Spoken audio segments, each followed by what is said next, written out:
So Nathan is 12. He's going to be 13 in October. He was a micro preemie. He was born at 26 weeks, weighing 1 pound, 10 ounces. So he had necrotizing enterocolitis, which they call NEC, where part of his intestines died. So his stomach shut down. And he also had a grade 4 brain bleed, which is what they thought that was the extent of it. But when they took scans, he actually had a subdural hematoma. So the blood was pushing his brain past midline. And at 3 days old, they had to go in and evacuate it. So he had a craniotomy at 3 days old.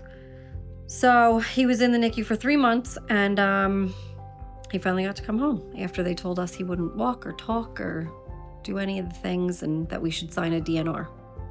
I want to say he was about 6 months old when he got diagnosed with cerebral palsy on his left side, which is his diagnosis. So he's left hemiplegic cerebral palsy. But he's got a big heart, I think. But he struggles with his disability. That's now that he's 12, going into, he's in junior high, and trying to navigate things are a little bit more difficult emotionally for him, I think, as he's getting older and realizing that he has a disability. Sports, like he really loves basketball, and his sister plays basketball, and like whenever there's like a little break, he'll want to go out and shoot hoops, but he won't play on a team because I think he knows, like, or he feels he can't keep up, or however he feels. He doesn't really vocalize a lot of that. He's not a typical child, and he's also not as severe with his cerebral palsy. So he's in a gray area. He looks like he could do everything, but he can't, and a lot of things aren't offered for him. We've done a lot of the Special Olympics, special needs sports and activities, and he really doesn't fit in there either. So that's frustrating. I grieve that, like, typical life for him, what it could have been. But he's also really great the way he is. And he has a hard time realizing that. And I am sad over that for him, because he's hard on himself.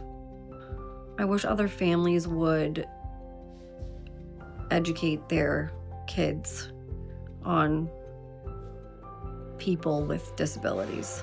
I feel like it's still a foreign subject. And like, I think that if, because even like when Nate was little, one of his friend's sisters was like, why does he wear that thing on his foot? And when he was in preschool, same thing, like the teacher came out and she was like, so some of the kids are asking.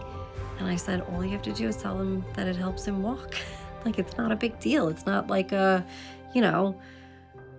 shouldn't be such a foreign subject. It's hard to let go. It's hard to like let him navigate and fall and figure it out. Or like at breakfast, he was trying to cut his pancakes this morning, or he wanted me to cut the pancakes. And I was like, you gotta try, you gotta figure it out. And he gets mad. So it's hard for a mom, like, oh, I really want to help you. I really want, if I could cut that up for you for the rest of your life, I would, but you're going to have to figure it out on your own at some point.